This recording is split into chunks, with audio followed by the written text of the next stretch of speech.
Greetings and welcome to TAVIA Network, the African voice in America. You're watching the Lewis Report.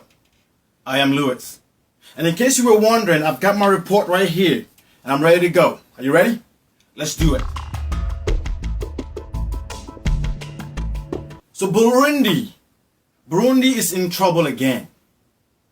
If you recall, between 1993 and 2005, Burundi went through a civil war. A time during which about 200,000 Tutsis were butchered by Hutus. 200,000 Tutsis and moderate Hutus were butchered by Hutus. Okay, so that country is now back in trouble. In April, President Pierre Nkurunziza announced his aim to bid for a third term. And that has caused all the commotion. Since his announcement, there's been protests, several protests. Protests erupted into violence. It became violent protests. And police attacked protesters. Protesters in turn attacked police. About 21 people were said to have died in the first few weeks of that commotion. About 50,000 people have fled the country, afraid that this will reignite the ethnic turmoil they went through in between 1993 and 2005. The Constitutional Court said it was okay for Nkurunziza to run, because all this brouhaha is due to his aim to run for a third term. But before that announcement was made, before the Constitutional Court gave the go-ahead, the vice president of the court fled the country, claiming he was being threatened by the ruling party. His life was threatened, so he left. So under this controversy, the Constitutional Court said, okay, he could run. And protests didn't stop after that. It kept going on. The president, several international interests, the West African Union, several countries called for the president to either postpone elections or step down. You've had 2 terms, step down. And in that, all that turmoil, all that not turmoil, but all that commotion going on, the president left the country to Tanzania to go and discuss with other African leaders on what to do. And other world leaders were also present. And in his absence, guess what? A coup d'etat. An attempted coup. Some generals decided to take power while he was gone. But that coup attempt failed because some of the other generals, who are also Hutus, are still in support of the ruling party's president, Pierre Nkurunziza. So that coup did not work. Several of those who headed that coup have been arrested. Okay, right after that, not too long after that, the Electoral Commission's vice president also flees the country, claiming her life has been threatened. So this is what's been going on. And as the international community pushed for the elections to be postponed until all this could be figured out, several countries like Belgium withdrew their aid to the country, millions of dollars to the country, because they were going to provide all these funds to help the election. So they withdrew.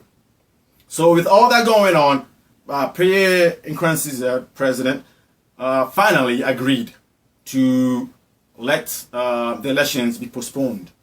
So elections, which were supposed to be in June, will now be held in August. And that's what's going on in Burundi. Several people have fled the country. Now, what is really causing this issue? What has brought about this entire issue? What has happened in Burundi?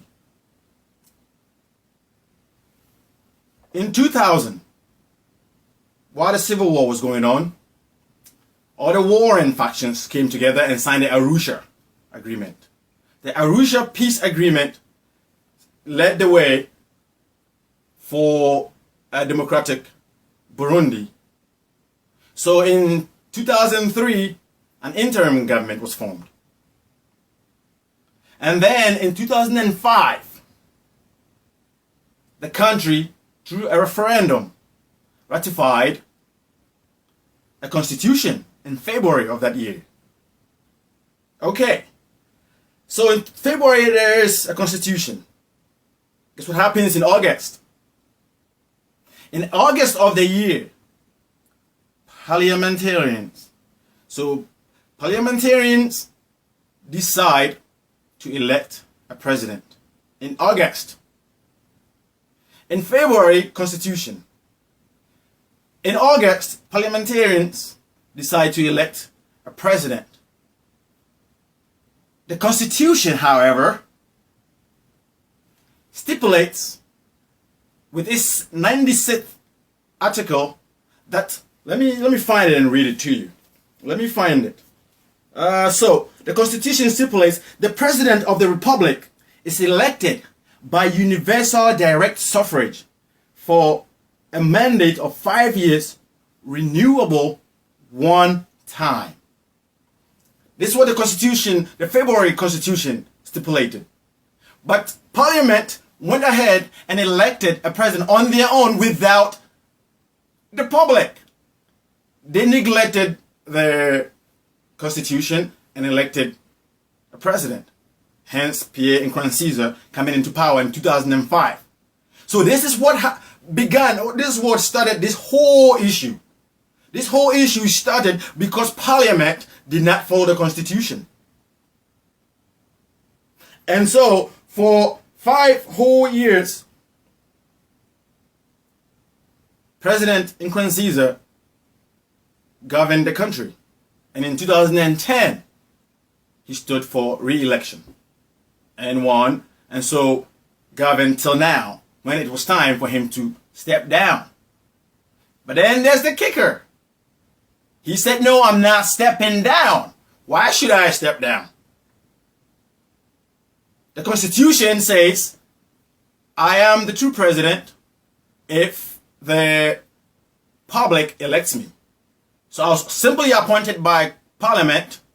So it doesn't fall between the Constitution, so I still have a constitutional right to run for another term. So that term that he's trying to run for is what's causing all this commotion. That's what's causing all this commotion. Because the opposition party, which for some reason, either they were asleep or whatever they were, allowed for the parliament to elect the president instead of the people, the opposition party is claiming that he has no right to run for another term, a third term.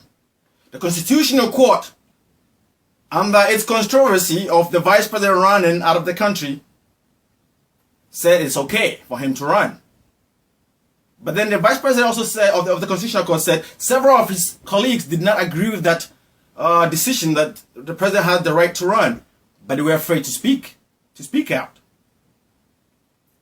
So this is what is going on in Burundi. Parliament started this whole issue, this whole problem. Why did the parliament go against the constitution? Why did the parliament go against the constitution? It was simple. It is in bold letters. Universal direct suffrage for a mandate of 5 years. Was this planned? Or was this just a mistake? Okay, if it wasn't planned, why did President Nkurunziza sit there this entire years, this first 5 years, knowing he was not elected by the people? Why did he sit on the throne? He sat on in that position, in that office for 5 years. The allotted time, the allotted mandate That's what he sat down for. He sat down for 5 years. Why? Why didn't he say, hey guys, I was not elected, it's been a year, let's actually go through an election? Did he mischievously, intentionally deceive his nation? Did he knowingly, knowing he was not elected, sat there for 5 years, fooling his countrymen? Did he and Parliament dupe the people? Is that what happened? Is that what happened? Is that what we're seeing right now? Is that the results of what we're seeing right now? If he knew that, why didn't he step down? Why didn't he say, let's do an election? Somebody should be brought accountable for this.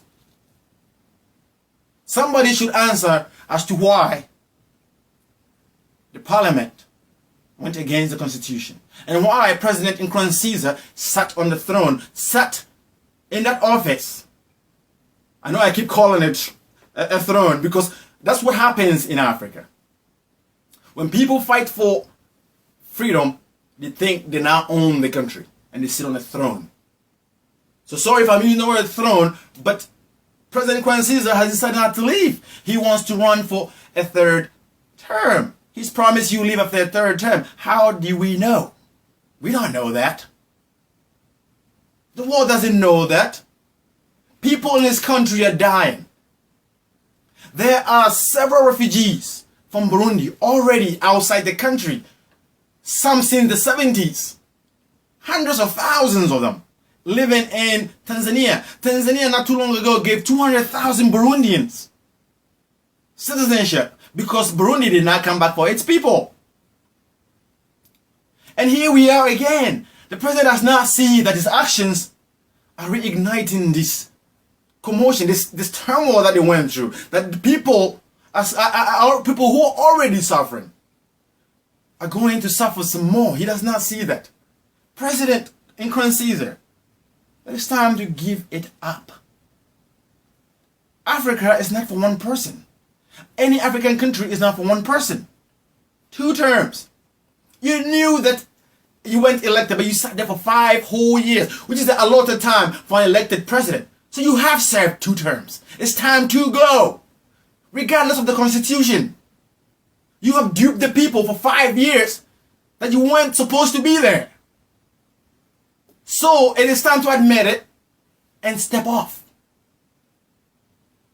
Or else, that's what the opposition should be asking. That's the question they should be asking. Should charges be brought against the members of parliament and against the president for duping the nation?